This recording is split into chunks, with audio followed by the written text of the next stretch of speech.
Welcome back to Just Chattin', and this is the series of videos we do on Thursday and Sunday evenings just for our own amusement.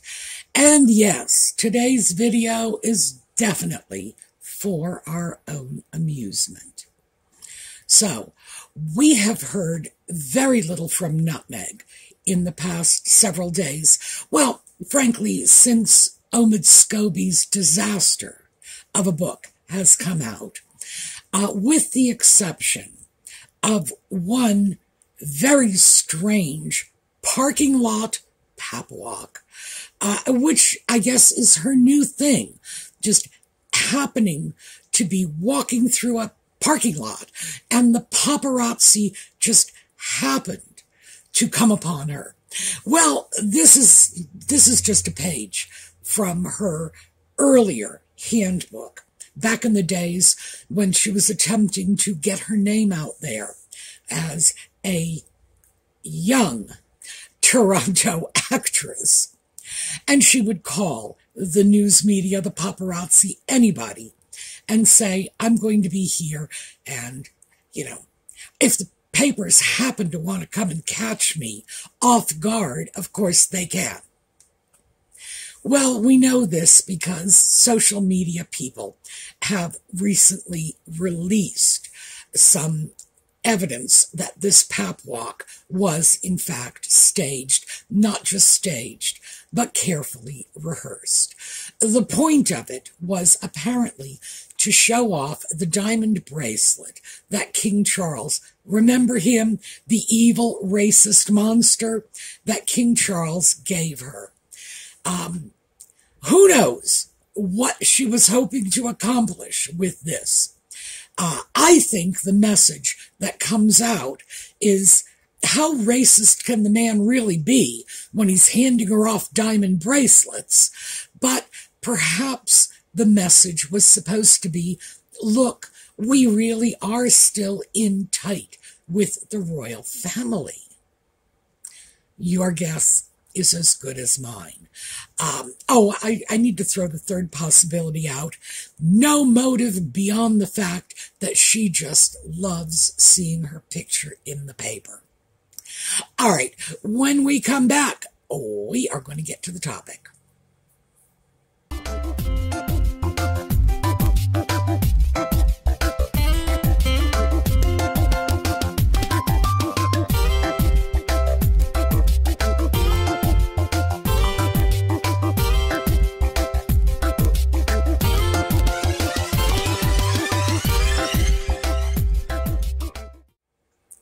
So the big news that is currently circulating, if you want to call it that, involves the sock puppets lawsuit against the Mail on Sunday. Now, the Mail on Sunday is a favorite target of both the sock puppet and Nutmeg.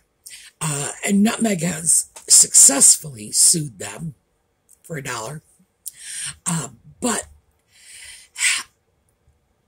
they seem determined, I'm absolutely determined, to stifle the British press. Eventually, of course, they're going to turn on the U.S. press as well, because this is just who they are. But this particular suit involves another suit. I know, you just can't make this stuff up. It involves another suit. And this other suit, the suit that, the chicken that came before the egg, I guess is the only way we can put it, is the sock puppet's ongoing efforts to get the British government to give him armed security, presumably at the taxpayer's expense, although that is sort of at the heart of the second suit. So let's go to the first suit, just so we know what we're talking about. He's suing the government because RAVEC, and that's R-A-V-E-C, that's Royals and VIPs Executive Committee. It's an acronym. It is a government agency in the UK that determines how people like the royal family or visiting dignitaries are going to be treated when they are in the UK. And obviously including, among other things, so this is not limited to security, but security is within their domain. They had determined that the sock puppet was no longer a working royal and therefore was no longer entitled to the security. Now, the sock puppet, because he's so special, decided that he was going to sue because he felt they did not consider all of the implications of what would happen if he or the little woman or the imaginary children were attacked. Somehow he seems to think that this would be detrimental to the reputation of the UK as a whole. I don't know why. They were not clear about that. They threw that statement out, and the statement was thrown out by his legal team without any explanation. So I guess we just have to take their word for it. The thing is, even though it is alleged by some, and I have to be very careful about this, it is alleged by some that there were what these people might have considered to be credible threats against Nutmeg and the sock puppet. No details have ever come out. It is disputed. Some people say yes, some people say no. And what we do know is no one has ever attacked them. There has been no evidence of any kind of attack against Nutmeg or the sock puppet, not even, throwing tomatoes at them or eggs, as in the case of Charles. The King of England, somebody threw eggs at him. Now, I don't take that seriously as an attack. There's a huge difference. I mean, a difference that could be measured in light years between an egg and a bullet. So, is this a serious attack? Did anyone have to, jump for cover? No. Throwing things like eggs is more of a symbolic attack. It's an expression of dissatisfaction, or in the case of the young man doing it, probably an expression of his need for counseling.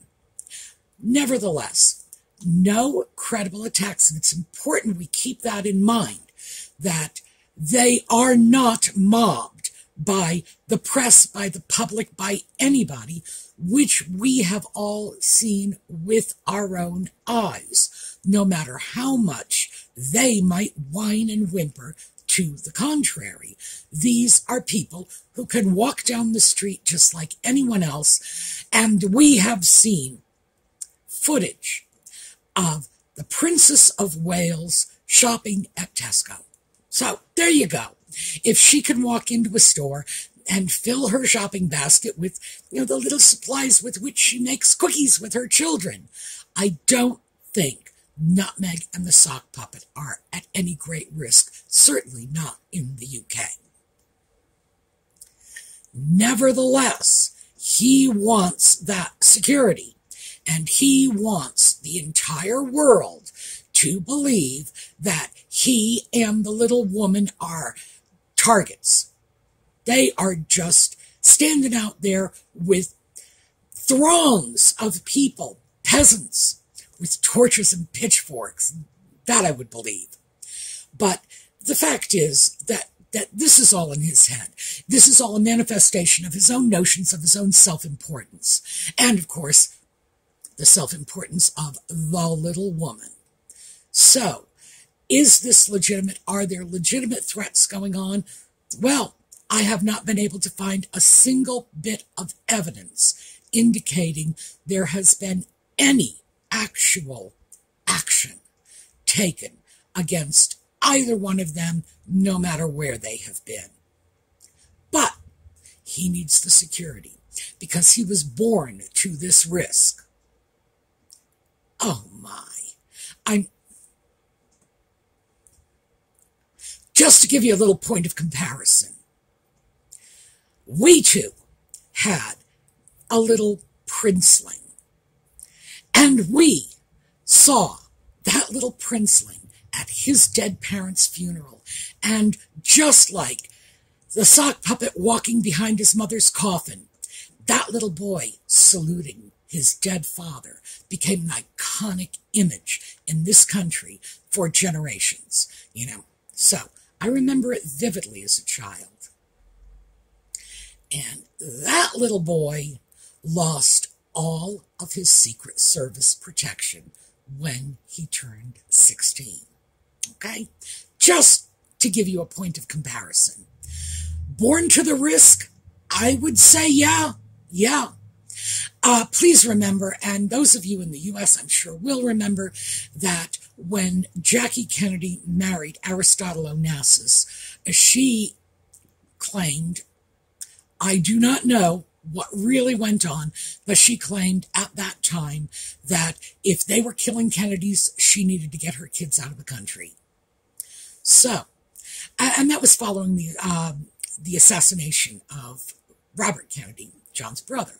So, yeah, we have seen this. Have we seen people with legitimate reason to be concerned? Well, yes. The Kennedys, 2 of them were assassinated, shot down in public. Hey, I would say, yeah, that's a credible threat. That is definitely something to be mindful of. But did we continue to protect the little princeling for the rest of his life? No, of course not. There came a time when he was considered no longer eligible for Secret Service protection, period. It's reasonable. There is a point at which you are just plain expected to stand on your own. Oh, and by the way, if the sock puppet thinks he's mobbed by the paparazzi, he should have traded places with John Kennedy for a few days, and he would understand what real mobbing was. Because on top of everything else, John Kennedy was, he was a good-looking kid. He was definitely worth photographing, as opposed to the sock puppet, the sock puppet, in my personal opinion, and I have nothing against gingers, my father's nickname was Red. On a scale of 1 to 10 in terms of looks, I would put him at about a 3. And if you want to add his title, he's still only about a 5. John Kennedy, on the other hand, well, judge for yourself. The fact is that this notion that the sock puppet is entitled to security at the taxpayer's expense, and remember, the parallel I made with John Kennedy was the same, taxpayer's expense security. You don't get that for the rest of your life. Why should you? No, and this is a kid whose father and uncle were both gunned out in public, okay? The sock puppet has nothing but a mother who was killed by a drunk driver in a Paris tunnel, and I'm sorry he doesn't like it. She was not murdered by the press. She wasn't. I'm sorry he doesn't like it. I'm deeply sorry that he lost his mother, too. I know what it's like to lose a parent at that age. I did. And I'm still not looking for the world to hand me life on a silver platter. None of us are, but he is. All right, I think I got a little carried away there. But it does irritate me that this level of entitlement. He was born to the risk, and the British people owe it to him for no reason other than that he was born into the right family. He personally has done absolutely nothing to merit these privileges. Nothing. His status was handed to him the same way other people hand down grandma's good Sunday china. So, Revick says no. And the sock puppet is fighting back. And the Mail on Sunday, now this is where the second suit comes in. The Mail on Sunday said, hey, wait a minute. What's this nonsense that he said from the get-go? Remember that statement he made? He said from the get-go. He had always said he was going to pay for this himself. He was not. Absolutely not. Court documents support that. And they further said that his staff, his team, his PR people, his legal people, whoever is putting out stories to the media was intentionally spinning this to show the sock puppet in the best possible light, that he wasn't trying to steal from the taxpayers. He was going to pay for it himself. Well, no. And we all know that because all of those documents have been released. I have done videos on it. Oh, the royal grift has gone into great detail on this. He did not make that offer until basically people started saying, hey, wait a minute, you're not a working royal. Why should the taxpayers pay for you? Well, when they said he was spinning it for his own public relations, and this is the Mail on Sunday, okay? So it's a newspaper. He sued them for libel. This is not so. He is not. Okay. Now, the thing is, I do not know about libel law in the UK. We have libel laws here in the US, and using that as a template, one, you have to have a falsehood.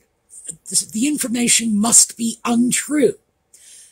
So the person who published the information must know that it was untrue at the time that they spread it. You can't go to somebody and say, well, 6 months later they found out it wasn't true. No, they had to know at the time, because you need malice and then you need damages. So here's the thing. In the US, this is a joke of a lawsuit because there is no provable falsehood here. It was basically an opinion. When you say somebody is spinning something, it's conjecture, it's opinion, and most people understand that. They did not have malice. It wasn't necessarily untrue. It might have been true. It might have been untrue. It was clearly an opinion. There's no malice. They certainly were not intentionally, knowingly lying about the circumstances. And I have yet to figure out any damages he is alleging has come from this. I haven't seen it yet. And we also have this other sort of a layer on libel, slander, defamation. And that is, if a person is in the public eye, if they were a public figure, then you must prove that it was false and knowingly false. That malice, that's key. So I don't know how much weight that carries in the UK. I don't know what their laws are like. But looking at it from what I consider as an American, I have to throw that in, a reasonable standard for libel, he wasn't libeled. His people threw out information claiming that he had always said he was going to pay, which was not true. The paper called him on that and said this was spin doctoring to make him look good. He said that's libelous and sued them. Now, he was hoping to get their defense thrown out of court. And their defense, this is the Mail on Sunday, remember, their defense to the libel allegations was, this is obviously opinion and interpretation. Here are the facts. This was our interpretation. By the way, it was a very reasonable interpretation. And he wanted that thrown out. And his claim was that no honest person could have interpreted the events like this. I can't believe I got that out without cracking up. Because obviously, how would the sock puppet know an honest person if they came up and slapped him in the face. He wouldn't. This is a man who has no concept of honesty himself. None. Because he is changing his tales over and over and over again, as we have seen. We don't have time to go into that. We're just going to deal with the lawsuit. But yeah, how would he know what an honest person would think? That would be like me trying to guess what a Martian dog thinks. I have never seen a Martian dog. I'm not even sure they exist. Definitely out of my wheelhouse. So the court had said, no, the Mail on Sunday can present this as a defense. The court further said, this is the part I love, that there is every reason to believe this defense could be successful. That's what I like. Now, my opinion, I have to say this, I'm not an attorney, and certainly not an expert on British law, but I'm just going to give you my opinion. When I read that coming from the judge, I thought, you know what this is? This is a warning shot.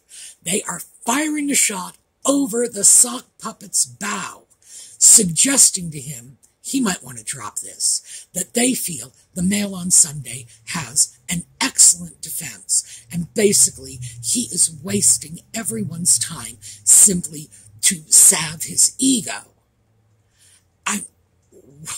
Why go forward? And when a judge says, there's every reason to believe this defense could carry, it's time for you to back away. Sock puppet, no, because he's just not smart enough for that. He's not. And he's too committed to his own sense of rightness and superiority to back down now. So, we've got this lawsuit piggybacked on top of another lawsuit. I love it. No one but the sock puppet would be doing this. This is just not normal behavior. But this is clearly a man who is using the British courts in order to settle grievances, strike back maliciously at people he feels have done him wrong. And it is my personal opinion, again, personal opinion, that at some point, somebody needs to slap him back hard. In other words, the British courts need to just say, stop it, we're not going to listen to you. I don't know the power they may have to do this. In the U.S., there are situations in which people can just be prohibited from filing frivolous lawsuits. We even have a term for it here, obviously, frivolous lawsuits. And that is what the sock puppet is doing. It's one frivolous lawsuit after another, simply because he isn't going to be king. If you want the bottom line, that's what it is. The sock puppet is angry because the throne passes from his father to his brother and then to his brother's children, and not him.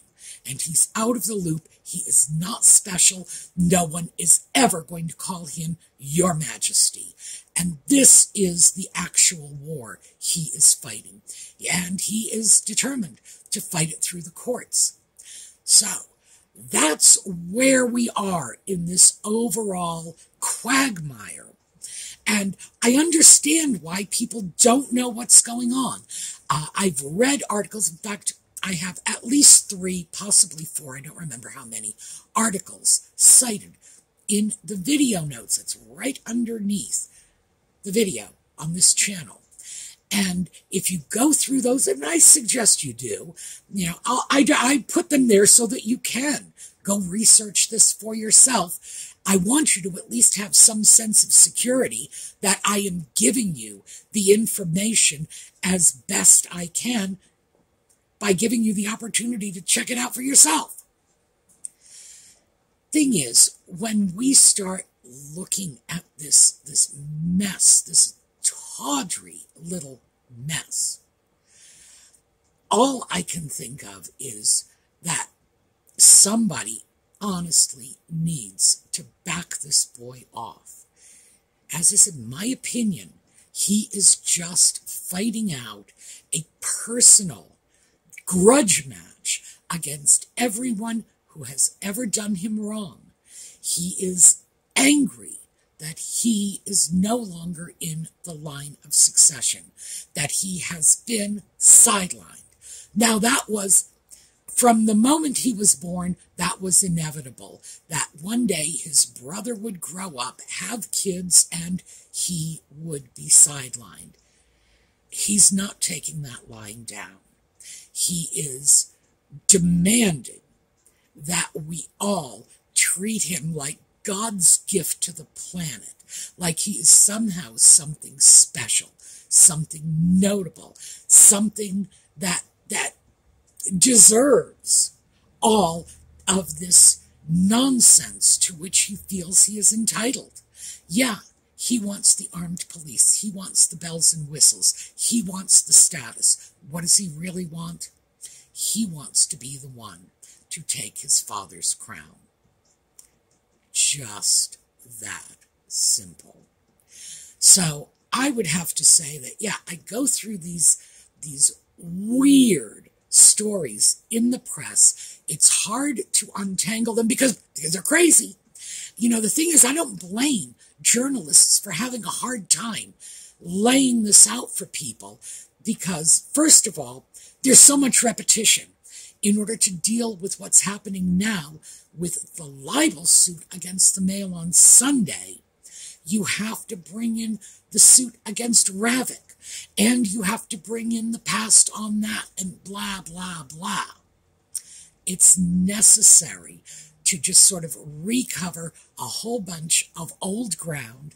Otherwise, it doesn't make sense because the sock puppet is just spinning a very, very tangled web at this point.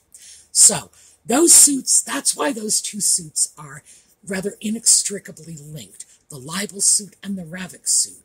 Oh, and the news flash on the Ravik suit is they are now, and when I say they, I mean Nutmeg and the Sock Puppets outlets. Their favorable press outlets are now actively circulating a letter written by Edward Young. This is the Queen's private secretary, the one the sock puppet hated and referred to in his book Spare as the bee. He called them all insects. It was very disrespectful.